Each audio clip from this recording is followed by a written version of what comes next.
নারায়ণগঞ্জে কারখানায় আগুনে নিখোঁজদের সন্ধানে আজও চলছে তল্লাশি। ভেতরে এখনো আগুন, বাইরে স্বজনের ভিড়।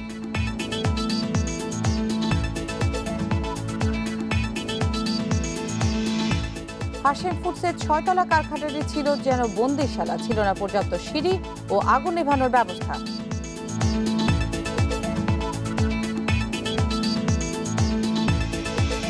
কুষ্টিয়া সহ 4 জেলায় 38 জনের মৃত্যু, করোনায় 24 জন, উপসর্গ নিয়ে মারা গেছেন 14 জন।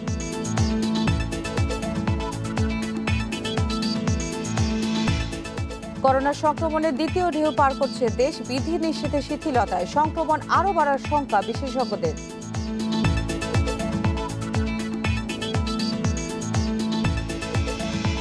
এবং লকডাউনে এখনো শুরু হয়নি পশুর হাট, বাজারের বদলে অনলাইনে বেচা কেনার ব্যবস্থা করতে তৎপর প্রশাসন।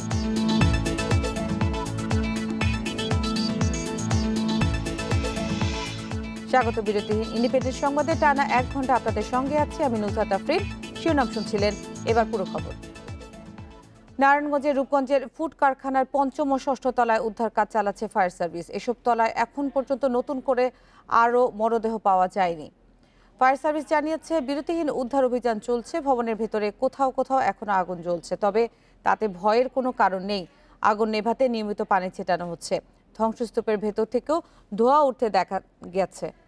এদিকে আগুনের কারণে ক্ষতিগ্রস্ত ভবনটি ঝুঁকিপূর্ণ বলে জানিয়েছে ফায়ার সার্ভিস। বিকেল নাগাদ উদ্ধার কাজ শেষ হওয়ার পর ভবনটির বিষয়ে সিদ্ধান্ত নেওয়া হবে বলে জানিয়েছেন সংস্থাটির কর্মীরা।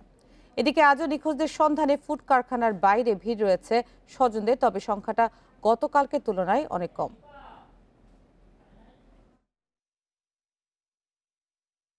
সার্চ, রেস্কিউ এবং ফায়ার ফাইটিং একসাথে চলছে। সমন্বিত উপায়ে আমরা কাজ করে যাচ্ছি। তো এখন ভিতরে আগুন নাই তেমন, কিছু কিছু জায়গায় হালকা ধোঁয়া হচ্ছে। তো এই ধোঁয়া আমরা বন্ধ করার জন্য চেষ্টা করতেছি। তো আশা করি খুব সহজে এই ধোঁয়া আমরা বন্ধ করতে পারবো। আর আমাদের সার্চ টিমও সার্চ করেছে। এই পর্যন্ত আমরা গতকাল যা পেয়েছিলাম ডেড বডি, ওগুলাই আছে। এরপরে আর আমরা কোনো ডেড বডি পাই নাই। এ বিষয়ে আরো জানাতে নারায়ণগঞ্জ থেকে যোগ দিচ্ছে সহকর্মী মাহমুদ শরীফ। শরীফ, উদ্ধার কাজের অগ্রগতি সম্পর্কে জানাবেন, আর সেই সাথে জানাবেন নিখোঁজদের স্বজনরা আসলে কি বলছে সেখানে যারা রয়েছেন। দেখুন, গতকাল থেকে আমরা দেখেছি যে স্বজনরা এই কারখানার আশপাশে ভিড় করেছিলেন। তাদের যারা কাজ করতেন, স্বজন বা পরিবার পরিজন, তারা এই ভবনে হতাহত যারা হয়েছেন তাদের অনেকের মরদেহ চাওয়ার জন্য, কারণ অনেকে ভেবেছেন বা যে যারা কাজ করতেন, যারা আটকা পড়েছেন সবাই মারা গেছে এমনটি ভেবেই তারা অপেক্ষায় ছিলেন। এই মুহূর্তে আপনি দেখতে পাচ্ছেন যে এই ভবনে ফায়ার সার্ভিস তাদের যে কার্যক্রম সেটি অব্যাহত রেখেছে এবং ফায়ার সার্ভিস ভবনটির 4র্থ এবং 5ম তলাতে মূলত আজকে যে উদ্ধার অভিযান সেটি পরিচালনা করছে। আমরা গতকালকে দেখেছিলাম যে 4র্থ তলা পর্যন্ত তারা উদ্ধার অভিযান করতে পেরেছিল এবং 5ম এবং 6ষ্ঠ তলায় গতকালকেও আগুন ছিল, যে কারণে তারা সেখানে উদ্ধার অভিযান চালাতে পারেনি। তবে ফায়ার সার্ভিস দাবি করছে যে 5ম এবং 6ষ্ঠ তলাতে এখন পর্যন্ত কোনো মরদেহ তারা পাননি। তবে যেহেতু অভিযান এখন অব্যাহত আছে, অভিযান শেষ হলে আসলে বলা যাবে যে আর কোনো মরদেহ এই ভবনটিতে ছিল কিনা বা রয়েছে কিনা। এবং ফায়ার সার্ভিসের পক্ষ থেকে এই বিষয়টি বলা হয়েছে যে ভবনটি এখন ঝুঁকিপূর্ণ, কারণ বেশ বলা চলে 2 দিন আগুন জ্বলেছে ভবনটিতে। টানা আগুন জ্বলার কারণে ভবনের অনেক জায়গায় ফাটল দেখা দিয়েছে, যে কারণে ভবনটি তাদের ভাষ্যমত এখন ঝুঁকিপূর্ণ রয়েছে। এবং এই আগুন নেভানোর পর উদ্ধার অভিযান শেষের পরে আসলে ভবনটি পরিত্যক্ত ঘোষণা করা হবে কিনা এ বিষয়ে তারা একটি সুপারিশ পাঠাবে বা তারা একটি যে তদন্ত কমিটি রয়েছে সেখানে তারা তাদের যে মন্তব্য সেই মন্তব্য তারা পেশ করবে। আমরা জানি এই ঘটনায় তদন্ত কমিটি গঠন করা হয়েছে, যে তদন্ত কমিটি আজকে থেকে তাদের যে কাজ সেই কাজ করার কথা রয়েছে। এর পাশাপাশি যে বিষয়টি দেখেছি যে ফায়ার সার্ভিস বলছে ভবনটির 4র্থ তলায় তারা গতকালকে সবচেয়ে বেশি মরদেহ পেয়েছে। তারা যে বিষয়টি ধারণা করছে যে যখন নিচতলায় দেখতে পাচ্ছেন যেখানে সজীব কর্পোরেশনের কার্টুনের ফ্যাক্টরি, অর্থাৎ এখানে কার্টুন উৎপাদন হতো সজীব কর্পোরেশনের যেসব প্রোডাক্ট রয়েছে, পণ্য রয়েছে, সেসব পণ্য আনা নেওয়ার জন্য সেই কার্টুন ফ্যাক্টরি থেকেই আগুনের সূত্রপাত। এটি এখানে যারা প্রত্যক্ষদর্শী ছিলেন এবং ফায়ার সার্ভিসেরও ধারণা, এবং নিচতলা থেকে আগুন বেয়ে বেয়ে 6ষ্ঠ তলা পর্যন্ত পৌঁছে যায়। যখন নিচতলা আগুন লাগে তখন এখানে যারা শ্রমিক ছিলেন বা যারা কর্মরত ছিলেন সবাই উপরের দিকে ওঠার চেষ্টা করেছিলেন, এবং ফায়ার সার্ভিস বলছে যে উপরের দিকে ওঠার এক পর্যায়ে তারা আসলে গেট বন্ধ পান, অর্থাৎ ছাদে যাওয়ার জন্য যে আসলে যে গেটটি ছিল সেখানে বন্ধ ছিল, যে কারণে 4র্থ তলায় গিয়ে সবার আসলে বাঁচার যে আকুতি ছিল বা বাঁচার যে তাড়না ছিল সেখানে 4র্থ তলায় গিয়ে আটকে যায়, এবং যে কারণে 4র্থ তলাতে লাশের সংখ্যা বেশি ছিল। আমরা গতকালকে দেখেছি, গতকাল দুপুর 1টা নাগাদ 49টি মরদেহ উদ্ধার করা হয় এই কারখানা থেকে, এবং সেই মরদেহ সরাসরি ঢাকা মেডিকেল কলেজ হাসপাতালে পাঠিয়ে দেওয়া হয়। এবং আমরা দেখেছি যে গতকালকে জানানো হয়েছে ডিএনএ টেস্ট ছাড়া আসলে মরদেহর পরিচয় শনাক্ত করা সম্ভব নয়, কারণ আমরা গতকাল যখন মরদেহ নামানো হয় একে একে তখনই দেখেছিলাম যে একেবারে পুড়ে অঙ্গার হয়ে গেছে এবং কোনো চেনার কোনো উপায় নেই, অর্থাৎ পরিচয় শনাক্ত করতে ডিএনএ টেস্টের কোনো বিকল্প নেই। মূলত ফায়ার সার্ভিসের কর্মীরা এখন ভবনের প্রতিটি ফ্লোরে তাদের যে উদ্ধার অভিযান সেটি চালাচ্ছেন, অর্থাৎ এই নিচতলায় এখন আছি আমি, নিচতলাতে তারা গতকালকে উদ্ধার অভিযান চালিয়েছেন এবং আজকে আবারও তারা তল্লাশি চালাচ্ছেন যে কোথাও কোনো মরদেহ আছে কিনা বা কোথাও কোনো আগুনের কুণ্ডলে এখন রয়ে গেছে কিনা, এ বিষয়ে তারা এখন তল্লাশি অব্যাহত রেখেছেন। মাহমুদ শরীফ জানাচ্ছিলেন নারায়ণগঞ্জ থেকে। নারায়ণগঞ্জের রূপগঞ্জে হাশেম ফুডসের আগুনে পোড়া 6তলা ভবনটি যেন বন্দিশালা। প্রতিটি তলায় খোপ খোপ করে জিআই নেটের বেড়া দিয়ে ঘেরা ছিল। তালা দেয় এসব খোপে কাজ করতেন শ্রমিকরা। অনুসন্ধানে জানা গেছে আগুন লাগার পর কারখানার ব্যবস্থাপক মাহবুব শ্রমিকদের বের হতে বাধা দেন। ফায়ার সার্ভিস কর্মকর্তারা জানান কারখানায় ছিল না পর্যাপ্ত সিঁড়ি এবং আগুন নেভানোর ব্যবস্থাও। আগুনে ছেয়ে গেছে ভবনের নিচের তলা, তাই সিঁড়ি দিয়ে নামার উপায় নেই। এমন মুহূর্তে সহকর্মীদের জীবন বাঁচাতে ফর্কলিফট নিয়ে এগিয়ে আসেন চালক। 2 ও 3 তলা থেকে লাফিয়ে আগুন থেকে বাঁচার চেষ্টা শ্রমিকদের। 2 ও 3 তলায় কাজ করা শ্রমিকদের একটি অংশ পাশের ভবনের সংযোগ সিঁড়ি দিয়েও নেমে যান। কিছু শ্রমিক ভবনের পূর্ব দিক দিয়ে লাফিয়ে বাঁচার চেষ্টা করেন, তবে আটকা পড়েন 4 ও 5 তলার শ্রমিক ও কর্মকর্তারা। অনুসন্ধানে জানা গেছে শ্রমিকরা বের হতে চাইলে বাধা দেন সেকশন ম্যানেজার মাহবুব। আগুন ও ধোঁয়া ছড়িয়ে পড়লে শ্রমিকরা নিচে নামতে পারেননি, উপরেও উঠতে পারেননি, ফলে পুড়ে মরতে হয় অনেককে। আগুনে পুড়ে মারা যান সেকশন ম্যানেজার মাহবুবও। পোড়া ভবন ঘুরে দেখা যায় প্রতিটি তলা নানা ভাগে বিভক্ত এবং আটকানো নেটের বেড়া দিয়ে রয়েছে তালাও। ফায়ার সার্ভিস কর্মকর্তাদের ধারণা, শ্রমিকদের চলাচল নিয়ন্ত্রণে এমন ব্যবস্থা করা হয়েছে। কম্পার্টমেন্ট ছিল অনেক বেশি, তো যেটা আগুনের কারণে অনেক সময় ওয়াল ভেঙে গেছে বা যদি কোথাও কাটা ওই যে ওইরকম তারের যদি কিছু জিআই তারের নেট জাতীয় জিনিসও থাকে, এগুলো অনেক ক্ষেত্রে পুড়ে গেছে। তো কোনো কোনো ক্ষেত্রে বোঝা গেছে যে এগুলা যে কম্পার্টমেন্ট টু কম্পার্টমেন্ট একটা ইয়ার মতো ছিল আর কি। বিশাল এই ভবনের প্রতিটি তলা 34,000 স্কোয়ার ফিটের, অথচ চলাচলের জন্য মাত্র 2টি সিঁড়ি। ফ্লোরগুলো ধোঁয়ায় ছেয়ে গেলে শ্রমিকরা সিঁড়ির পথ খুঁজে পাননি। নিচের তলায় আগুন নেভানোর একটা পানির পাইপ দেখা গেলেও পাম্প ছিল কিনা নিশ্চিত নয় ফায়ার সার্ভিস। অকুপেন্সি লোড অনুযায়ী সিঁড়ি অপ্রতুল ছিল বলে মনে হয় আমাদের। আগুন নেভানোর মতো যে আমাদের হুস পাইপ নিচে আমরা দেখেছি 2-1টা, তো এগুলো আসলে কার্যকরী ছিল কিনা যথেষ্ট সন্দেহ আছে। ফায়ার সার্ভিস বলছে ভবনটি ব্যবহারে কোনো শৃঙ্খলা ছিল না। নিচের ও উপরের তলায় ছিল গুদাম আর মাঝের তলায় কারখানা। নিচের তলায় গুদামে আগুন লাগায় তা দ্রুত ছড়িয়ে পড়ে এবং শ্রমিকদের বের হওয়ার পথ বন্ধ হয়ে যায়। এই ঘটনায় নিজের দায় অস্বীকার করেছেন কারখানা মালিক আবুল হাশেম। কিন্তু বিশাল এই ভবন তিনি যেভাবে নির্মাণ ও ব্যবহার করছিলেন তাতে অনেক গুরুত্বপূর্ণ নিয়মকানুনই উপেক্ষিত থেকেছে, যার পরিণতি বহু মানুষ আগুনে পুড়ে ছাই। ফায়ার সার্ভিস কর্মকর্তারা বলছেন নিয়মকানুন মানলে মৃত্যুর মিছিল এত দীর্ঘ হতো না। Ruhul Amin, independent news, Rupganj, Narayanganj. নারায়ণগঞ্জের রূপগঞ্জের ফুড কারখানায় আগুনের ঘটনায় ছাদ থেকে লাফিয়ে পড়ে আহত 3 নারী ঢাকা মেডিকেলের জরুরি বিভাগে ভর্তি রয়েছেন। তাদের অবস্থা আশঙ্কাজনক বলে জানিয়েছেন চিকিৎসক। এছাড়া এই দুর্ঘটনায় উদ্ধার 48টি মরদেহের ময়নাতদন্ত সম্পন্ন হয়েছে। এর মধ্যে 19টি মরদেহের বিপরীতে 26 স্বজনের ডিএনএ সংগ্রহ করা হয়েছে। মরদেহগুলো শনাক্তে স্বজনদের ডিএনএ দেওয়ার জন্য সিআইডির সাথে যোগাযোগের জন্য বলা হয়েছে। সিআইডি কার্যালয়ে চলছে নমুনা সংগ্রহের কাজ। সব নমুনা সংগ্রহ করতে 21 থেকে 30 দিন সময় লাগতে পারে বলে জানিয়েছে কর্তৃপক্ষ। এরপর মরদেহগুলো হস্তান্তর কার্যক্রম শুরুর কথা রয়েছে।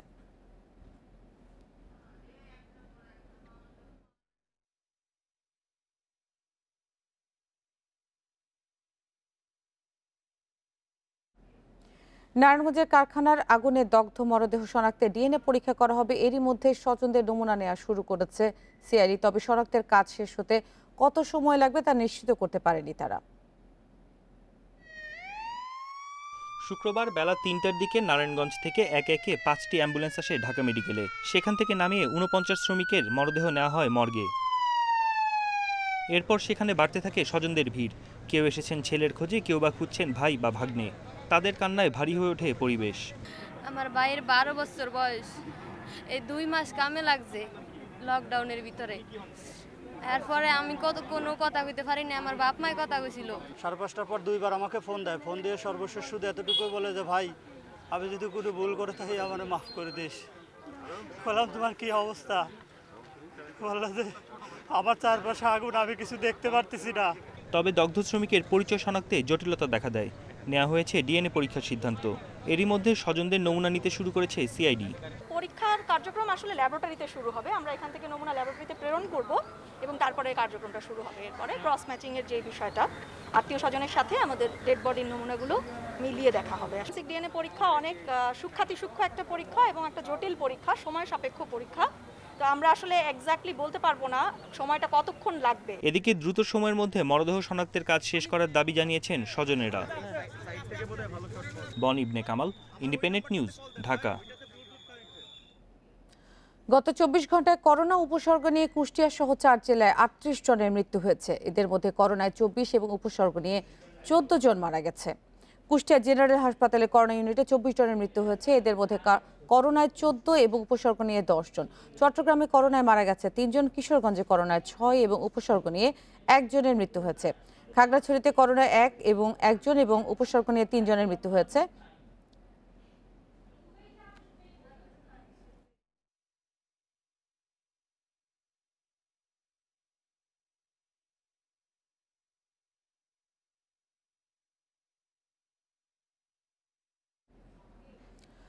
লকডাউন ও করোনা পরিস্থিতি নিয়ে আরো জানাতে এবার চট্টগ্রাম ও বরিশাল থেকে যোগ দিচ্ছেন সহকর্মীরা। শুরুতে যাচ্ছি চট্টগ্রামে, সেখানে রয়েছেন সহকর্মী আহসান রিটন। আহসান, চট্টগ্রামের আসলে কি অবস্থা? লকডাউন পরিস্থিতি কেমন দেখছেন আজকে? আর সংক্রমণ ও মৃত্যু কমাতে চিকিৎসকদের পরামর্শ কি?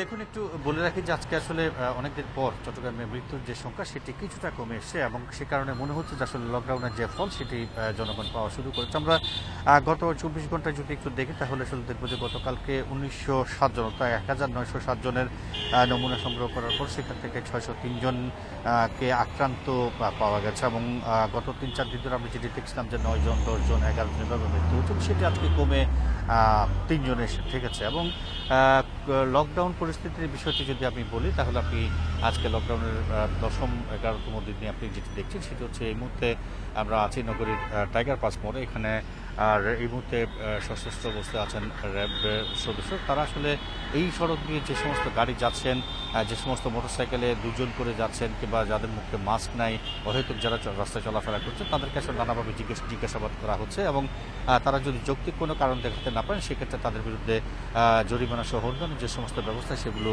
নেওয়া হচ্ছে। একটু বলে রাখতে চাই যে আসলে চট্টগ্রামের 2টি প্রবেশ পথে এই মুহূর্তেও সেনাবাহিনীর সদস্যরা সক্রিয় আছেন। পাশাপাশি নগরীর বিভিন্ন স্থানে র্যাব এবং পুলিশের পক্ষ থেকে যে চেকপোস্ট সেটি অব্যাহত আছে। আমরা দেখতে পাচ্ছি যে ছোট কার্গো থেকে চালক এবং হেল্পারকে নামানো হয়েছে, তাদের কাগজপত্র এই মুহূর্তে নিরীক্ষণ করা হচ্ছে এবং নগরের প্রতিটি মোড়েই এই ধরনের কার্যক্রম অব্যাহত আছে এমনকি আমরা বলতে পারি। আমরা ইতিমধ্যে বেশ কয়েকটি পয়েন্ট ঘুরে এসেছি, সেখানে আমরা দেখেছি যে মানুষের মধ্যে মাস্ক পরা থেকে শুরু করে যে সমস্ত সেফটি মেজারগুলো নেয় সেগুলো নেয়ার ব্যাপারে এখন আসলে অনেকটাই তারা আসলে আগ্রহী হচ্ছেন।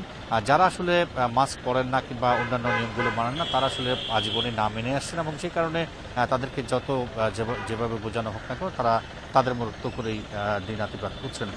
এ হচ্ছে এই চট্টগ্রামের যে লকডাউন তার পরিস্থিতি আমরা একটু বলে রাখি যে স্বাস্থ্য বিভাগের পক্ষ থেকে আমরা যেটি গতকালকে পর্যন্ত জেনেছি সেটি হচ্ছে চট্টগ্রামে পর্যন্ত 64,299 জন করোনা আক্রান্ত হয়েছেন। এর মধ্যে গ্রামে 14,581 জন এবং নগরে 49,718 জন। এই হচ্ছে চট্টগ্রাম থেকে লকডাউনের যে ভয়াবহতা তার সর্বশেষ চিত্র।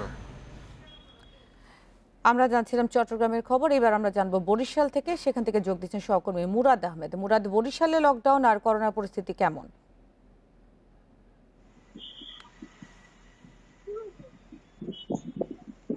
যেহেতু বরিশালে করোনা পরিস্থিতি নিয়ে কথা আগে বলতে হয় এই জন্য যে যদি বলা হয় যে ভয়াবহ, তাহলে পর থেকে মনে হয় যেন লকডাউনের সাথে করোনার একটা প্রতিযোগিতা। যেদিন থেকে লকডাউন শুরু সেদিন থেকে বরিশালে করোনা আক্রান্তের সংখ্যা ঊর্ধ্বগতি এবং আপনি জানেন যে গতকালকে 52% নেমেছিল, অর্থাৎ যত নমুনা পরীক্ষা করা হয় এবং করোনা ছড়ানোর হার ছিল 52, আজকে সেটি কিন্তু 70% উন্নীত হয়েছে। আমরা এরপরেও দেখছি যে জেলা স্বাস্থ্য বিভাগ গতকালকে 2 জনের মৃত্যুর কথা বলেছে, শনাক্ত করেছে। তবে তাদেরকে এর আগে করোনা উপসর্গের মৃত্যু হিসেবে দেখানো হয়েছিল, অর্থাৎ 7 তারিখ তারা ভর্তি হয়েছিল, একজন 8 তারিখ ভর্তি হয়েছিল, গতকালকে মারা গেছে। সেই হিসেবে নতুন মৃত্যু হিসেবে দেখা যাচ্ছে না। এখন Barishal Sher-e Bangla medical college corona unit যেটা রয়েছে তারা যে তথ্য দিতে তাতে 8টার মধ্যে তথ্য দেওয়ার কথা এখন পারতেছে না। এরা ইউনিট যেটা রয়েছে তারা যে তথ্যটি দেবে তাদের 8টার মধ্যে তথ্য দেওয়ার কথা এখনো দিতে পারতেছে না।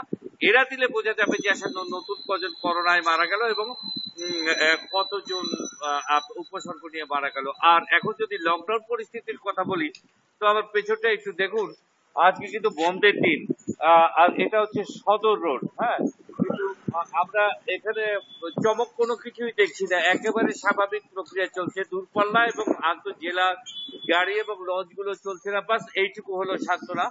আমরা কিন্তু কড়াকড়িটাও একেবারে শিথিল দেখছি। বেলা গড়ালে ভ্রাম্যমাণ আদালত নামছে, বেড়া গড়ালে বিশেষ বিশেষ শৃঙ্খলা বাহিনীর সদস্য যারা আছে তারা নামছেন, টহল দিচ্ছেন, আবার যে যার অবস্থানে ফিরে যাচ্ছেন। এই অবস্থায় যে বাস্তবতার মুখোমুখি বরিশাল সেটি হচ্ছে যে করোনাকে ধরে রাখা যাচ্ছে না এবং তার যে ঊর্ধ্বগতি এখন পর্যন্ত কিন্তু সেটি ধাবমান রয়েছে। আমরা বলতে পারি না যে কোন পর্যায়ে গিয়ে দাঁড়াবে।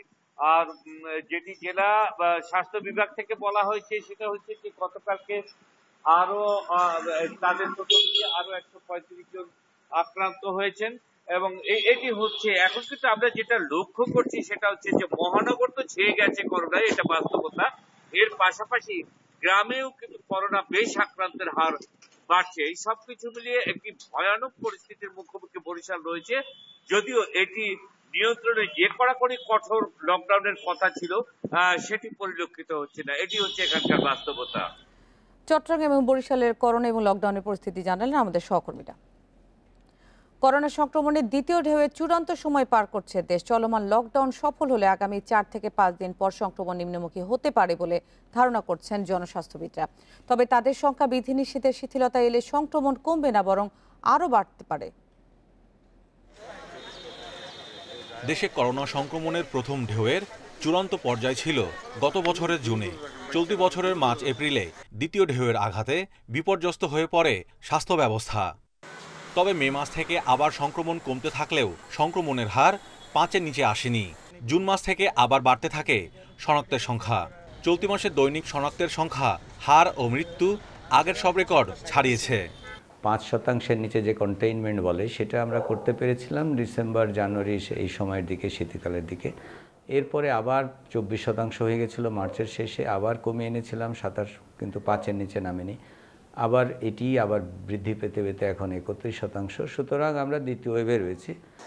1 জুলাই থেকে দেশে কঠোর লকডাউন চলছে। এ কারণে বিশেষজ্ঞরা বলছেন আগামী 4 থেকে 5 দিন পর সংক্রমণ নিম্নমুখী হতে পারে। আমরা এখন পিকে রয়েছি নিঃসন্দেহে। এই পিকটা আমরা যদি আমাদের কর্মকাণ্ড নির্ধারণ করবে যে আমরা এই পিক থেকে নিম্নমুখী হব নাকি আবার নিম্নমুখী হয়ে আবার ঊর্ধ্বের দিকে আবার চলে যাব। করোনা ভাইরাসের ইনকিউবেশন পিরিয়ড 2 থেকে 14 দিন। আমরা লকডাউন দিয়েছি, আজকে মাত্র 8 দিন হয়েছে। অন্তত পক্ষে 14 দিন অপেক্ষা করতে হবে, 10 থেকে 14 দিন অপেক্ষা করতে হবে সে সংক্রমণ সংখ্যা নিচের দিকে যাওয়ার জন্য, কিন্তু আস্তে আস্তে এটা আগামী 3 থেকে 5 দিনের ভিতর কমতে শুরু করবে আমরা আশা করছি। বিশেষজ্ঞরা বলছেন, লকডাউনের সফলতার উপর নির্ভর করছে সংক্রমণের গতি প্রকৃতি। গ্রামাঞ্চলে আসলে লকডাউন তো মানানো খুব কঠিন সারা দেশে একসাথে, কিন্তু যদি আমরা লকডাউনটা আসলে সাকসেসফুলি এবং সবাই যদি স্বতঃস্ফূর্তভাবে অংশগ্রহণ করি, তাহলে কিন্তু সংক্রমণ সংখ্যা কমে আসবে। আসছে ঈদে মানুষ স্বাস্থ্যবিধি না মানলে সংক্রমণের তীব্রতা বাড়বে বলে মনে করছেন বিশেষজ্ঞরা। Mahmudul Hasan, independent news, Dhaka. দেখছেন বিরতিতে ইন্ডিপেন্ডেন্ট সংবাদ, এতে আরো যা থাকছে। টেকনাফ থেকে লবণের গাড়িতে ঢাকায় আসছে ইয়াবা। পুলিশের অভিযানে রুট ও কৌশল পাল্টাচ্ছে মাদক কারবারিরা।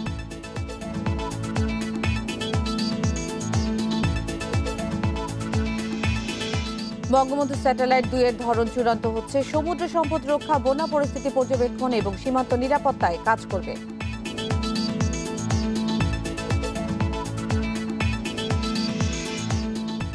করোনা মোকাবেলায় বঙ্গবন্ধু মেডিকেল বিশ্ববিদ্যালয়ের কনভেনশন সেন্টার সহ রাজধানীর 5টি স্থানে ফিল্ড হাসপাতাল হবে। বঙ্গবন্ধু মেডিকেলের টিকা কেন্দ্র পরিদর্শন শেষে শুক্রবার এই তথ্য জানিয়েছেন স্বাস্থ্য সচিব লোকমান হোসেন মিয়া। সচিব বলেন, করোনা আক্রান্ত রোগীর সেবা নিশ্চিতে সরকারের পাশাপাশি বেসরকারি পর্যায়ে অনেক শয্যা বৃদ্ধি করা হয়েছে। ঢাকার বেসরকারি 10টি হাসপাতালে 1501 শয্যা বাড়ানো হয়েছে। স্বল্প সময়ের মধ্যে ফিল্ড হাসপাতাল চালুর ব্যাপারে তিনি আশাবাদী। বলেন, এই মুহূর্তে ঢাকায় এই হাসপাতালের কোনো প্রয়োজন নেই, তবে প্রস্তুতির অংশ হিসেবেই এই ব্যবস্থা করা হচ্ছে।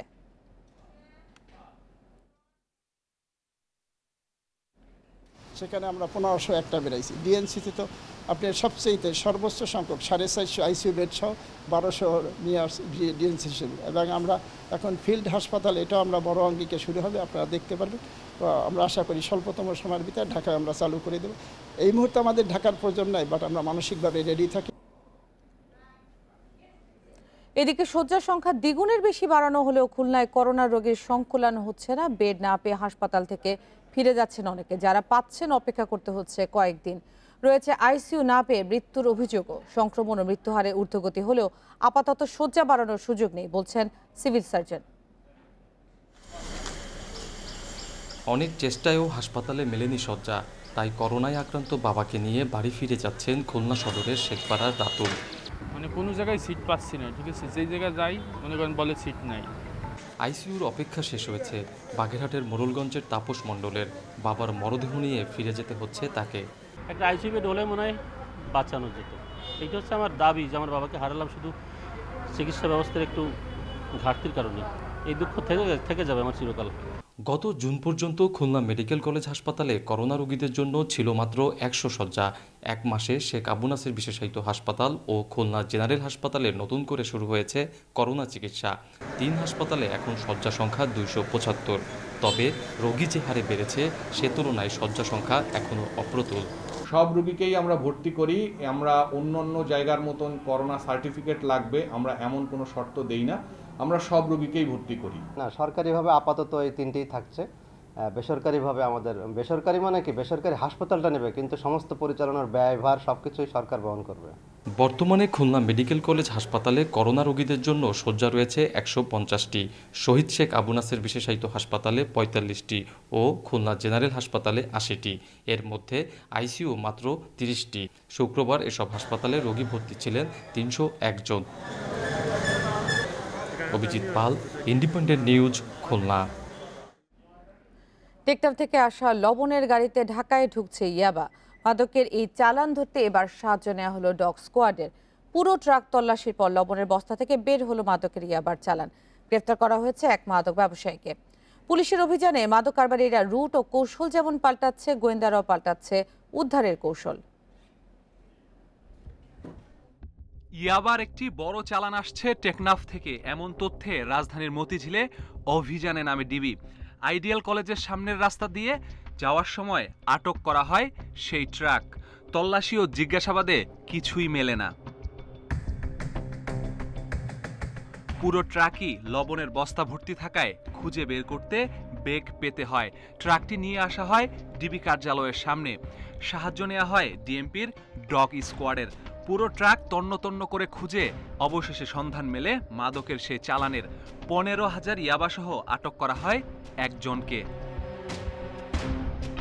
গোয়েন্দারা বলছেন আগের চোরা কারবারিরা টেকনাফ থেকে ইয়াবার চালান ঢাকা হয়ে গাজীপুরে নিয়ে যেত, কিন্তু রুট পাল্টে নিয়ে যাচ্ছে মানিকগঞ্জে। ইয়াবা খুঁজে পাচ্ছিলাম না, কিন্তু আমাদের কাছে ইনফরমেশন ছিল যে ওই ট্রাকে ইয়াবা ছিল। পরবর্তীতে আমাদের আধুনিক প্রযুক্তি, আমরা ডগ স্কোয়াডের সহায়তায় আমরা সার্চ করে আমরা 15,000 পিস মাদকদ্রব্য উদ্ধার করি। ঢাকাকে রুট হিসাবে ব্যবহার করে মানিকগঞ্জের উদ্দেশ্যে ট্রাকটি রওনা দিয়েছিল। গোয়েন্দারা জানাচ্ছে ইয়াবা মিয়ানমার থেকে আসে টেকনাফে, এরপর সেগুলো আনা হয় ঢাকার আশপাশের জেলাগুলোতে। লকডাউনের কারণে কৌশল বদলে মাদক কারবারিরা লবণের মতো খাবারের গাড়িতে করে শুরু করেছে পরিবহন। কেনাইন ইউনিটটি আমরা হয়তো আগামীতে এই মাদক কারবারিরা যে নিত্য নতুন কৌশল অবলম্বন করছে, আমরা এই কেনাইন ইউনিটকে কাজে লাগিয়ে এই মাদকের যে নিত্য নতুন কৌশল এটাকে নিবৃত করার চেষ্টা করব। ইয়াবা চালান বন্ধে সীমান্তে নজরদারি আরও বাড়ানোর পরামর্শ গোয়েন্দা পুলিশের। Masudur Rahman, Independent news, Dhaka. Bangabandhu satellite 2 এর মাধ্যমে দেশের ফসল ও সমুদ্র সম্পদের সুরক্ষা, বন্যা পরিস্থিতি পর্যবেক্ষণ এবং সীমান্ত নিরাপত্তা নিয়ন্ত্রণ করা যাবে। এই স্যাটেলাইটের প্রকৃতি নির্ধারণে এরই মধ্যে স্যাটেলাইট কোম্পানি BSCL এর কাছে প্রতিবেদন জমা দিয়েছে পরামর্শক প্রতিষ্ঠান। দ্রুত চূড়ান্ত সিদ্ধান্ত নেওয়া হবে বলে জানিয়েছেন কোম্পানির চেয়ারম্যান। বর্তমান মেয়াদেই বঙ্গবন্ধু স্যাটেলাইট 2 মহাকাশে পাঠাতে চায় সরকার। এজন্য এরই মধ্যে কাজ শুরু করেছে Bangladesh satellite company limited BSCL। গত জানুয়ারিতে বঙ্গবন্ধু স্যাটেলাইট 2 এর ধরন নির্ধারণের জন্য ফ্রান্সের পরামর্শক প্রতিষ্ঠান price water house Cooper's PwC কে নিয়োগ দেয় BSCL। এর মধ্যেই প্রতিবেদন জমা দিয়েছে প্রতিষ্ঠানটি। এটা কি শুধু কমিউনিকেশন স্যাটেলাইট হবে না অন্য কোনো ধরনের স্যাটেলাইট হবে? তো ওদের কাজের ধরন দেখে আমাদের যেটা মনে হয়েছে যে এটা কমিউনিকেশন স্যাটেলাইট হবে না, কারণ আমাদের অলরেডি কমিউনিকেশন স্যাটেলাইট আছে এবং এর অনেক ক্যাপাসিটি পড়ে আছে, ব্যবহার এখনও হয়নি। তো ওইটা যতদূর সম্ভব আমার যেটা ধারণা ওটাকে বলে আর্থ অবজারভেশন স্যাটেলাইট, অর্থাৎ উপর থেকে ওরা পৃথিবী পৃষ্ঠকে দেখবে। তিনি আরও জানান, ফসল ও সমুদ্র সম্পদ রক্ষায় ভূমিকা রাখায় অর্থনীতিকে আরও বেশি সমৃদ্ধ করবে বঙ্গবন্ধু স্যাটেলাইট 2। বন্যার পানি কেমনভাবে হচ্ছে, কেমনভাবে কোন জায়গায় প্রভাব ফেলবে, কিংবা আমাদের বাংলাদেশের ফসল উপর থেকে দেখতে পারবে যে কোনো এলাকায় ফসল ঠিকমতো হচ্ছে কিনা, কিংবা ওইখানে কোনো পোকা ধরেছে কিনা, মাইলকে মাইল ওই সমস্ত জায়গা উপর থেকে দেখতে পারবে। 2018 সালের 12 মে বঙ্গবন্ধু স্যাটেলাইট 1 মহাকাশে উৎক্ষেপণের মাধ্যমে বিশ্বের 57তম দেশ হিসেবে স্যাটেলাইটের মালিক হয় বাংলাদেশ, যার মাধ্যমে বর্তমানে দেশের সবগুলো টেলিভিশন সম্প্রচার করা হচ্ছে। Sajjad Hossain, independent news, Dhaka. দেখছেন বিরতিহীন ইন্ডিপেন্ডেন্ট সংবাদ। সংবাদে আরও যা থাকছে। লকডাউনের রাজধানীর কাঁটাবনে পশু পাখি নিয়ে বিপাকে ব্যবসায়ীরা, বদ্ধ পরিবেশে মারা যাচ্ছে অনেক প্রাণী।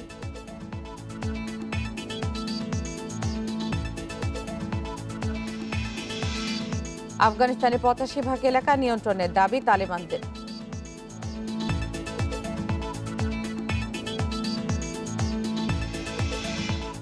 মুজিববর্ষে গৃহহীনদের উপহারের ঘরে ঢালাই মানসম্মত হয়নি বলে প্রাথমিক তদন্তে প্রমাণ মিলেছে। এছাড়া নির্মাণেও ছিল তড়িঘড়ি।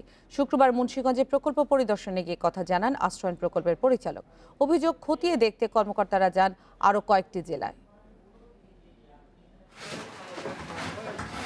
মুন্সিগঞ্জ সদরের দেওয়ানকান্দির আশ্রয়ণ প্রকল্পে গৃহহীনদের দেয়া হয় এসব ঘর, কিন্তু কয়েক মাস যেতে না যেতেই দেয়ালে দেখা দেয় ফাটল, ধসে পড়ে আস্তরণ, দেবে যায় ঘরের মেঝে। নির্মাণ কাজে অনিয়মের অভিযোগ তদন্তে প্রকল্প পরিচালকের পরিদর্শনের খবরে তাই তড়িঘড়ি করেই চলছে মেরামত। 2-3 মাস ধরে আইসি, আমার ঘরে কোনো কাজ করে না, কিন্তু এখন যে শুনছে অফিসার আসবে কালকে, এখন হ্যাঁ তাড়াহুড়া করে ঘরে কাজ করতেছে। ঘরটি যে শুরু করতেছে হেসম থেকেই মন 2 নম্বরে কাজ করতেছে। শুক্রবার আশ্রয়ণ প্রকল্প পরিদর্শনে গিয়ে প্রকল্প পরিচালক জানান ঘরগুলো মানসম্মত ঢালাই দেওয়া হয়নি, নির্মাণও হয়েছে তড়িঘড়ি করে। কমিটি গঠন করেছি। প্রাথমিকভাবে আমি যে তথ্য পেয়েছি ওখানে ইটের সোলিং দেওয়ার কথা সেটি তারা দেয়নি এবং ঢালাইটাও মানসম্মত না, এবং সেটি পাওয়ার পরে কমিটির পরামর্শ অনুযায়ী সাথে তারা মেরামত শুরু করেছেন। যেসব ঘরে সমস্যা দেখা দিয়েছে সেগুলো মেরামতের আশ্বাস দিয়েছেন জেলা প্রশাসক। যে ত্রুটিগুলো নজরে এসে আপনারা দেখছেন যে সংশোধনের প্রক্রিয়াধীন রয়েছে, আর যাদের আপনি যেটা বলেছেন যে শিলুর বিষয়টা ইতিমধ্যে আমাদের অথরিটি যারা আছেন ওটা কারেকশন কাজ চলছে, পাশাপাশি অথরিটিও ব্যবস্থা গ্রহণ করেছে। একই অবস্থা খাগড়াছড়ির মহালছড়ির আশ্রয়ণ প্রকল্পেরও। সরজমিনে গিয়ে চট্টগ্রামের বিভাগীয় কমিশনার জানান, কোনো অনিয়ম পাওয়া গেলে ব্যবস্থা নেওয়া হবে। কোনো দুর্নীতি অথবা কোনো অনিয়ম আমরা প্রত্যেকটাই আমরা দেখতেছি, কোনোটাই বাদ দেওয়া হচ্ছে না। নাটোরে প্রকল্প পরিদর্শন করে প্রধানমন্ত্রী কার্যালয়ের একটি প্রতিনিধি দল। যেসব ঘরের ত্রুটি দেখা দিয়েছে সেগুলো মেরামতের নির্দেশ দেওয়ার কথা জানিয়েছেন তারা। এখানে জলবদ্ধতা সৃষ্টি হওয়ার পরপরই যে উপজেলা প্রশাসন থেকে বাড়ি ভরাটের উদ্যোগ গ্রহণ করা হয়েছে এবং জায়গাটিতে পরিপূর্ণভাবে মানুষ যেন বসবাস করে, বিদ্যুতের সংযোগ এবং পানির সংযোগ দেওয়া হবে। মুজিববর্ষ উপলক্ষে 23 জানুয়ারি 66,000 গৃহহীন পরিবারকে এবং 20 জুন দ্বিতীয় দফায় আরও 53,340টি পরিবারকে ঘর হস্তান্তর করেন প্রধানমন্ত্রী। Shamima Rahman, Independent News. চুয়াডাঙ্গা ও খাগড়াছড়ি জেলায় অন্তত 1,34,000 গরু ছাগল কোরবানির হাটের জন্য প্রস্তুত করা হয়েছে। শ্রম ও পুঁজি বিনিয়োগ করে অনেকেই গতবারের ক্ষতি পুষিয়ে নেওয়ার কথা ভাবছেন, কিন্তু লকডাউনের বাধ্যবাধকতা এখনও শুরু হয়নি পশুর হাট। এমন প্রেক্ষাপটে বাজারের বদলে অনলাইনে বেচা কেনার ব্যবস্থা করতে তৎপর রয়েছে প্রশাসন। ঈদ যত ঘনিয়ে আসছে, কোরবানির পশু বিক্রি নিয়ে চুয়াডাঙ্গায় খামারিদের দুশ্চিন্তা ততই বাড়ছে। প্রতি বছরের মতো এবারেও জেলায় প্রায় 1,12,000 পশু প্রস্তুত করা হয়েছে। চলমান কঠোর বিধিনিষেধে জেলায় সব পশুর হাট বন্ধ। এ অবস্থায় পশু বিক্রি নিয়ে তৈরি হয়েছে শঙ্কা।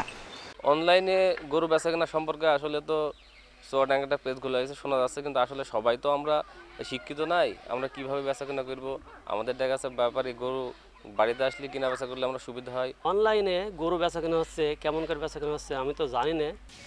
জেলা প্রাণী সম্পদ কর্মকর্তা বলছেন, হাট চালু না হলেও অনলাইনে গরু বিক্রি হবে। এজন্য প্রতিটি উপজেলায় অনলাইন প্ল্যাটফর্মে কোরবানির পশুর হাট নামে পেজ খোলা হয়েছে। 4টি উপজেলাতে 4টি অনলাইন প্ল্যাটফর্ম আছে। আমরা গরুর ছবি সহ সম্ভাব্য দাম, কালার, সম্ভাব্য ওজন এগুলি দিয়ে আমরা প্ল্যাটফর্মে আমরা আপলোড দিচ্ছি। কিছু কিছু সাড়া আছে। কোরবানির পশু বিক্রি নিয়ে দুশ্চিন্তায় খাগড়াছড়ির খামারিরাও। তারা বলছেন, অনলাইনে গরু বিক্রি হলে এবছর অর্ধেকের বেশি গরু অবিক্রিত থেকে যাবে। এ অবস্থায় শঙ্কা কাটাতে সরকারি বেসরকারি উদ্যোগে অনলাইন প্ল্যাটফর্মে গরু বেচা কেনার ব্যবস্থা নেওয়া হয়েছে বলছেন জেলা প্রাণী সম্পদ কর্মকর্তা। ডিজিটাল প্ল্যাটফর্মের মাধ্যমে আমরা ওখানে গরুর ছবি দিয়া ভেটেরিনারি সার্জনের একটা কনসার্নে আমরা সেখানে ভালো গরুগুলো আমরা আপলোড করতেছি। মাইকিং করিয়া সে ও তার গরু সম্বন্ধে প্রচার করতে পারে, তাহলে আমার মনে হয় স্বাস্থ্যবিধি মেনে 1-2টা করে গরু ওখান থেকে বিক্রি হতে পারে। অনলাইনে পশু বিক্রির ব্যবস্থা করা হলেও প্রান্তিক এসব খামারিরা এ বিষয়ে কতটুকু জানেন তা নিয়ে প্রশ্ন রয়েছে। Shamima Rahman, Independent news. রাজধানীর কাটাবন মার্কেটে প্রায় 1,500 পশু পাখির দিন কাটছে অর্ধাহারে অনাহারে। লকডাউনের কারণে বন্ধ দোকানে খাঁচায় বন্দি পশু পাখিরা প্রহর গুনছে স্বাভাবিক জীবনে ফেরার। খাবার দেওয়া হলেও বদ্ধ পরিবেশে দুর্বল হয়ে মারা যাচ্ছে কিছু প্রাণী। 1 ঘন্টা নয়, দিনে অন্তত 6 ঘন্টা দোকান খোলা রাখার দাবি ব্যবসায়ীদের। কাটাবনের বার্ডস লাভার্স কর্নার। পাখি, বিড়াল, কবুতর সহ নানা ধরনের পোষা প্রাণী বিক্রি হয় এখানে। তবে লকডাউনের কারণে দোকান খুলতে পারছেন না ব্যবসায়ীরা। দোকান বন্ধ থাকায় গুমট পরিস্থিতির মধ্যে পড়েছে পশু পাখিরা। আর এ কারণেই পার্সিয়ান বিড়ালের চাহনি বলছে সে ভালো নেই। খাঁচায় বন্দি পাখিরা কোনো রকমে বেঁচে। পর্যাপ্ত পরিচর্যার অভাবে দুর্বল হয়ে পড়েছে পশু পাখিরা। খুনসুটি যাদের স্বভাব, তাদের এখন মন ভালো নেই। খাঁচার পাশে গিয়ে দাঁড়ালেও তাকাচ্ছে না। তবে হঠাৎ দোকান খোলায় শেষ বিকেলে রোদে পাখা মেলেছে বাঙালি ফিন। ব্যবসায়ীরা বলছেন, বদ্ধ পরিবেশ, অক্সিজেনের অভাবে দুর্বল হয়ে মারা যাচ্ছে প্রাণী। এর মধ্যেও জন্ম হয়েছে নতুন কিছু অতিথির। এইমাত্র একটা বাচ্চা হইছে, এই দোকান বন্ধর কারণে এই বাচ্চাটাকে আমরা বাঁচাতে পারবো না। প্রতিদিন পানি চেঞ্জ না করলে আমাদের মাছগুলো মারা যায় এবং এদেরকে প্রতিদিন খাওয়া দিতে হয়। দিনে অন্তত 3 বার খাওয়া দিতে হয়। আমরা আধা ঘন্টা 1 ঘন্টার জন্য আসতেছি, খাবার দিলে পরিচর্যা করা যাচ্ছে না, পরিচর্যা করলে খাবার দিতে দেওয়া যাচ্ছে না। দিনে অন্তত 6 ঘন্টা দোকান খুলতে চান ব্যবসায়ীরা। এছাড়াও শৌখিন পশু পাখি প্রেমীরা যেন খাবার কিনতে পারেন, সে সুযোগ দেওয়ারও দাবি তাদের। 10টার থেকে যেন 8টা পর্যন্ত আমাদের দোকানগুলো খোলা রাইখা অক্সিজেন পাওয়াইয়া আমাদের প্রাণীগুলো ভালো রাখতে পারি। পুলিশ বলছে, পশু পাখিদের পরিচর্যায় দিনে 1 ঘন্টা দোকান খুলতে পারবেন ব্যবসায়ীরা। তবে বন্ধ থাকবে বেচাকেনা। সবাইকে আমরা বলেছি যে যখন খোলা হবে একই সময়, তোমরা যদি খুলো তাহলে 5টায়, তাহলে সবাই 5টায় খুলবে, 5টা থেকে 6টা পর্যন্ত 1 ঘন্টা, 3টায় খুললে সবাই 3টায় খুলবে, 3টা থেকে 4টা 1 ঘন্টা। কাটাবনে পশু পাখি ও মাছ বিক্রির দোকান আছে অন্তত 100টি। আল আমিন হোসেন, ইন্ডিপেন্ডেন্ট নিউজ, ঢাকা। আফগানিস্তানের সঙ্গে ইরানের একটি গুরুত্বপূর্ণ সীমান্ত ক্রসিং দখল করেছে তালেবান। বার্তা সংস্থা রয়টার্সকে আফগান নিরাপত্তা কর্মীরা জানায়, বৃহস্পতিবার তালেবান যোদ্ধারা আফগানিস্তানের পশ্চিমাঞ্চলের হেরাত প্রদেশের সীমান্ত কালা দখল করে। হামলার সময় দেশটির নিরাপত্তা বাহিনীর সদস্যরা পালিয়ে যায় ইরানে। তবে আফগানিস্তানের স্বরাষ্ট্র মন্ত্রণালয়ের মুখপাত্র দাবি করেছেন, ইসলাম কালাব সীমান্ত এখনও তাদের সরকারের নিয়ন্ত্রণে আছে। এদিকে অস্ত্র হাতে আফগানিস্তানের উত্তর ও মধ্যাঞ্চলের রাস্তায় অস্ত্র হাতে বিক্ষোভের ছবি সামাজিক যোগাযোগ মাধ্যমে দিয়েছে আফগান নারীরা। বিক্ষোভের সময় তালেবানের মৌলবাদী শক্তি বন্ধ করতে যুদ্ধে নামার ঘোষণা দেন তারা। রাশিয়ার মস্কোতে শুক্রবার সংবাদ সম্মেলনে তালেবান গোষ্ঠীর প্রতিনিধি দল দাবি করে, আফগানিস্তানের 85% বেশি এলাকার দখল রয়েছে তাদের হাতে।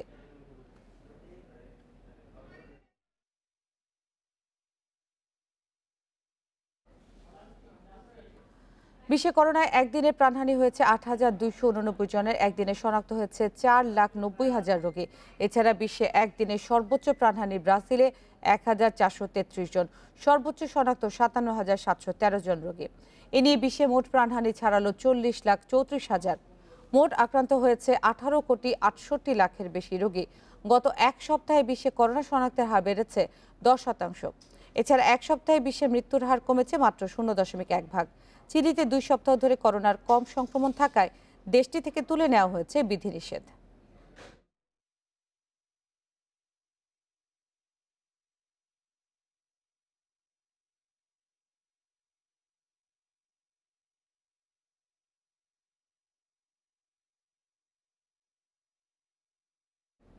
দর্শক, নারায়ণগঞ্জের রূপগঞ্জের ফুড কারখানায় নিহতদের পরিচয় শনাক্তে নমুনা দিতে ঢাকা মেডিকেলে ভিড় করছেন স্বজনরা। সেখানে ডিএনএ সংগ্রহ করছে সিআইডি। এই বিষয়ে আরো জানাতে ঢাকা মেডিকেল থেকে যোগ দিচ্ছেন সহকর্মী নাহিদ কামাল। নাহিদ, ঢাকা মেডিকেলে ডিএনএ সংগ্রহ তো চলছে, তো এই মুহূর্তে তারা পরিচয় শনাক্তের ক্ষেত্রে কি জানাচ্ছেন?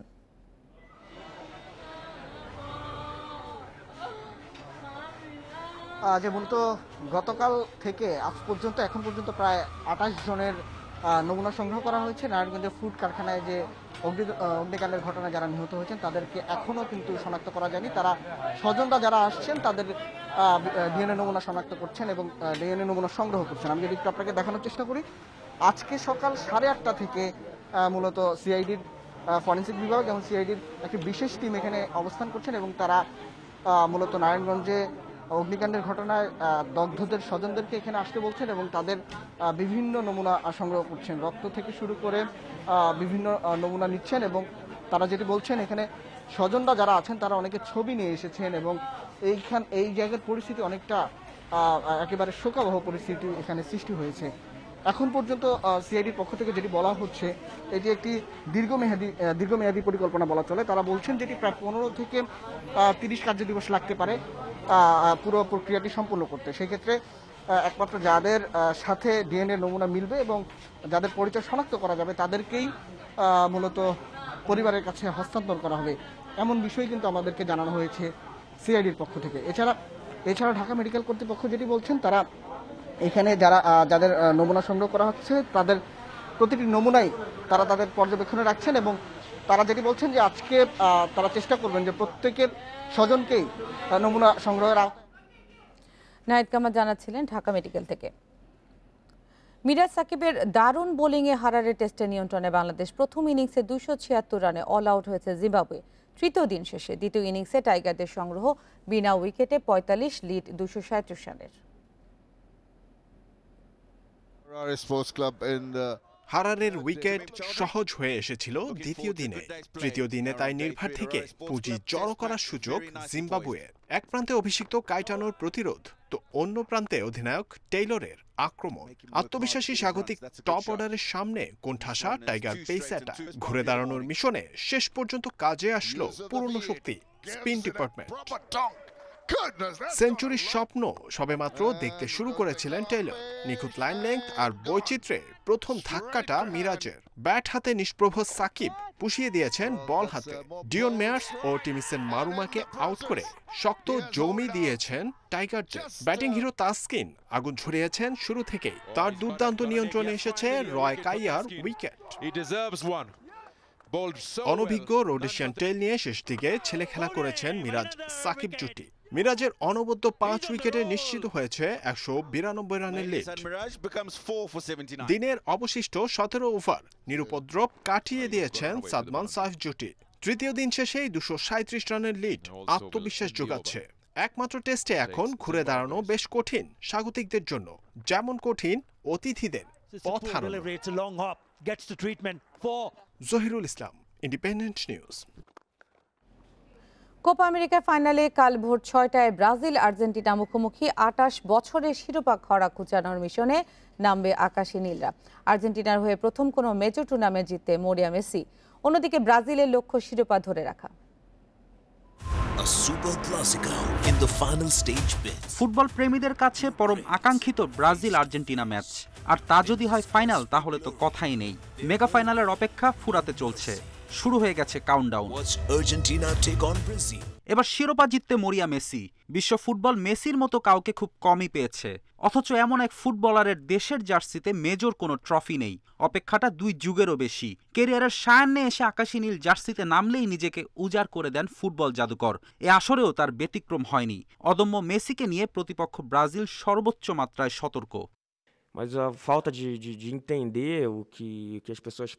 মেসি ফাইনালে ব্যবধান গড়ে দিতে পারেন, তাকে আটকাতে বাড়তি মনোযোগ দিতে হবে। ভারসাম্য নষ্ট করে খেলা নিজেদের দিকে নিয়ে যেতে পারেন মেসি, যেমনটা নেইমারও পারেন।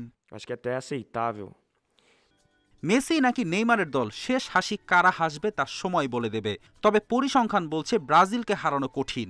কোপা আমেরিকা আয়োজন করে ঘরের মাঠে কখনো হারেনি সেলেসাওরা। দু দলের মুখোমুখি লড়াইয়ে এগিয়ে আর্জেন্টিনা।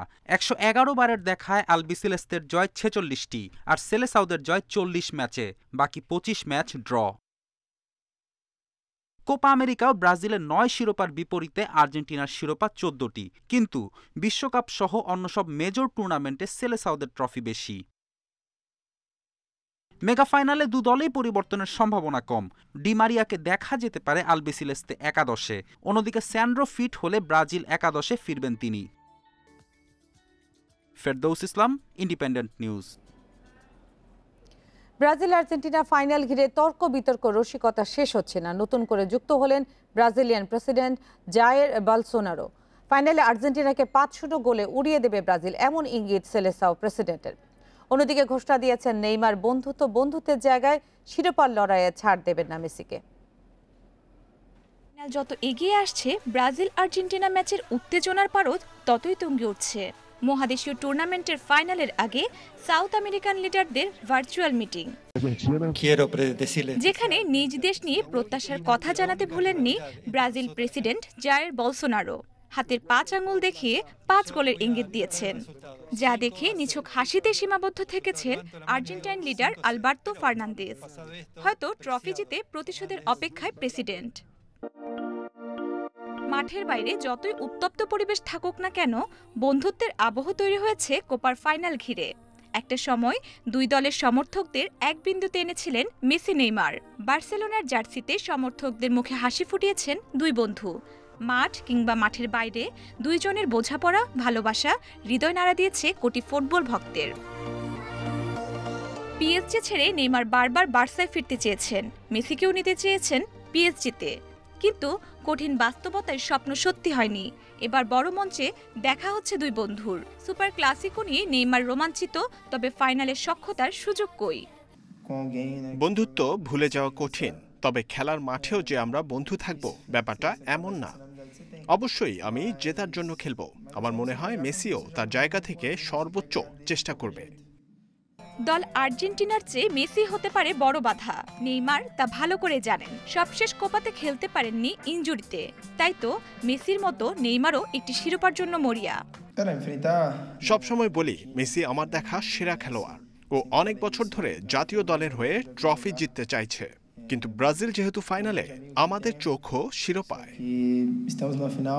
2005 সালের পর বড় কোনো আসরে ব্রাজিলকে হারাতে পারেনি আর্জেন্টিনা। এবারও কাজটা কঠিন মেসিদের জন্য।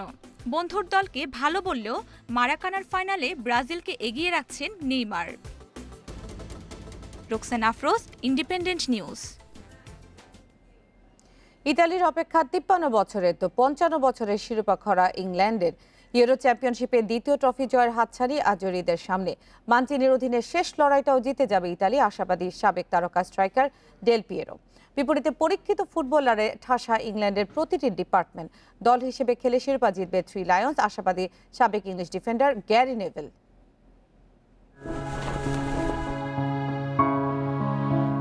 শেষকৃত্য থেকে পুনর্জন্ম, ইতালির বদলে যাওয়ার গল্পটা রূপকথার মতো।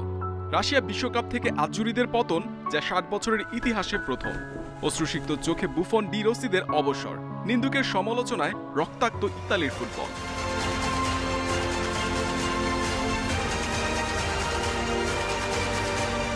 ব্যর্থতার কাটা ছেঁড়ার পর আসে বদলের ডাক।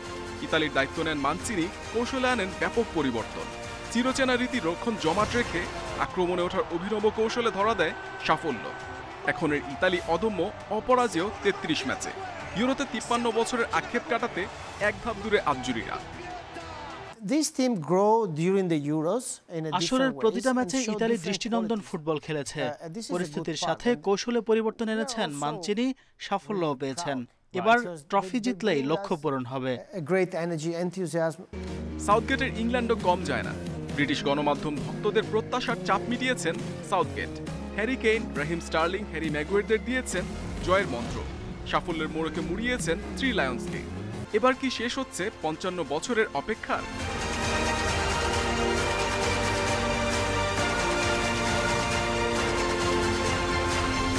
সাউথগেটের ইংল্যান্ড এবার সমৃদ্ধ। প্রতিটা পজিশনে জায়গা পেয়েছে অভিজ্ঞ পরীক্ষিতরা। সাউথগেটকে নির্ভর রাখছে শক্তিশালী সাইড বেঞ্চ, সাথে সাফল্যের তাড়না থেকে বেড়েছে জয়ের ক্ষুধা। সাউথগেট ইংল্যান্ডের হারানো জৌলুস ফিরিয়েছে। প্রতিটা ফুটবলারের সামর্থ্য বুঝে সেরাটা বের করে আনতে পারে। আমি আশাবাদী এবার 55 বছরের অপেক্ষার সমাপ্তি হবে। ইংল্যান্ডের প্রথম নাকি ইতালির দ্বিতীয়? কে জিতবে Euro championship? It's coming home নাকি ইটস কামিং রোম? ওয়েম্বলির হোম অ্যাডভান্টেজ 3 লায়ন্সকে এগিয়ে রাখলেও ছাড় দেবে না অপ্রতিরোধ্য Italy. Mohammad Nazim, Independent News. উইম্বলডনের নারী এককের ফাইনালে আজ মুখোমুখি হচ্ছেন অ্যাশলি বার্টি ও ক্যারোলিনা প্লিসকোভা। দুজনই প্রথমবারের মতো আসরের ফাইনালে নামছেন। র্যাঙ্কিংয়ে এগিয়ে থাকলেও বার্টিকে কঠিন চ্যালেঞ্জে ফেলছে প্লিসকোভার সাম্প্রতিক পারফরম্যান্স। শিরোপা লড়াই শুরু সন্ধ্যা 7টায়। অ্যাশলি বার্টি ও ক্যারোলিনা প্লিসকোভা উইম্বলডনের ফাইনালের মঞ্চে দুজনেই প্রথম। কে জিতবে এই গ্র্যান্ড স্লাম দেখার অপেক্ষায় পুরো বিশ্ব। 41 বছরের ইতিহাসে প্রথম অস্ট্রেলিয়ান নারী হিসেবে উইম্বলডনের ফাইনালে এসেছেন বার্টি। হারিয়েছেন সাবেক চ্যাম্পিয়ন অ্যাঞ্জেলিক কেরবারকে। 2019 সালের ফরাসি ওপেন জেতার মধ্য দিয়ে পেয়েছেন প্রথম গ্র্যান্ড স্লাম। র্যাঙ্কিংয়ে শীর্ষে থাকা বার্টি এবার দ্বিতীয় শিরোপা জিততে চান। উইম্বলডনের ফাইনালে ওঠা অবিশ্বাস্য। স্বপ্নকে বাস্তবে রূপ দেওয়ার সুযোগ এসেছে। ট্রফি জিতে তা করতে চায়। 2016-তে ইউএস ওপেনে শিরোপার খুব কাছে গিয়েও ছুঁয়ে দেখা হয়নি প্লিসকোভার। এবার অ্যারিনা সাবালেঙ্কাকে হারিয়ে ফাইনালের টিকিট কেটেছেন। নিজের দ্বিতীয় গ্র্যান্ড স্লামে অ্যাশলিকে হারাতে প্রত্যয়ী চেক প্রজাতন্ত্রের এই তারকা। অ্যাশলির একটি গ্র্যান্ড স্ল্যাম আছে, তবে এটি তার প্রথম উইম্বলডন ফাইনাল, তাই যে কোনো কিছুই হতে পারে। আমার মনে হয় দুজনেরই সুযোগ রয়েছে। ক্যারিয়ার পরিসংখ্যান আর ফর্মের বিবেচনায় দুইজনই রয়েছেন সেরা সময়ে। উইম্বলডনের এই ফাইনালটি আভাস দিচ্ছে জমজমাট এক লড়াইয়ের। Roksana Afroz, independent news. চট্টগ্রামের পাথরঘাটায় পুরনো বাড়ির নিচে মিলেছে বেশ কিছু মাটির মটকা। এগুলো অন্তত 300 বছর আগের বলে ধারণা করা হচ্ছে। এসব মটকা দেখতে দূর দূরান্ত থেকে ছুটে আসছেন লোকজন। সম্প্রতি বাড়িটি পরিদর্শন করেন চট্টগ্রাম প্রকৌশল ও প্রযুক্তি বিশ্ববিদ্যালয়ের একটি প্রতিনিধি দল। চট্টগ্রামের পাথরঘাটার নজুমিয়া লাইনের হাজী শরীয়তুল্লাহর বাড়ি। অন্তত 300 বছর আগে রেঙ্গুন থেকে এসব মটকা আনেন তিনি। বাড়ি নির্মাণের সময় মাটির নিচে পুঁতে দেন সারিবদ্ধভাবে। কালক্রমে বাড়িটি পরিত্যক্ত হলে ভাঙার সিদ্ধান্ত নেওয়া হয়। দেয়ালের পর ঘরের মেঝে ভাঙা শুরু হলে প্রথমে একটি মটকা দেখতে পান শ্রমিকরা, পরে একে একে বেরিয়ে আসে 24টি। মাটির নিচে আছে আরো অনেক মটকা। ঘটনাটি মুখে মুখে ছড়িয়ে পড়লে মটকা দেখতে ভিড় করছেন স্থানীয়রা। তখন পুরো 7টা ভাঙছি, ভাঙার পরে দিয়ে যখন মাটির নিচে আসি, মাটির নিচে আসি দেখতেছি মানে মটকা। প্রথমে একটা দেখতে শ্রমিকেরা, তখন আমাদেরকে ডাকছে। আমরা যখন এসে দেখেছি মটকাটা তুলছে, দেখতে খালি। তো একটার পরে দেখতেছি সারি সারি মটকা। একটা ইতিহাস হয়ে যাচ্ছে এটা। এটা যদি জাদুঘরে থাকে আমাদের থেকে আরো ভালো লাগবে। এটা আমাদের শরীয়তুল্লাহ সদরে একটা ঐতিহ্য। বাড়িটিতে পাওয়া এসব মটকা জাদুঘরে সংরক্ষণের তাগিদ দিচ্ছেন কেউ কেউ। সেক্ষেত্রে মটকার গায়ে হাজী শরীয়তুল্লাহর নাম রাখার দাবি উত্তরাধিকারীদের। যেহেতু চট্টগ্রাম একটা এই ছিল 1 ঘন্টার বিরতিহীন সংবাদে। ইন্ডিপেন্ডেন্ট টেলিভিশন সব খবর বিস্তারিত দেখতে চোখ রাখুন ফেসবুক, ইউটিউব ও টুইটারে। ধন্যবাদ সবাইকে।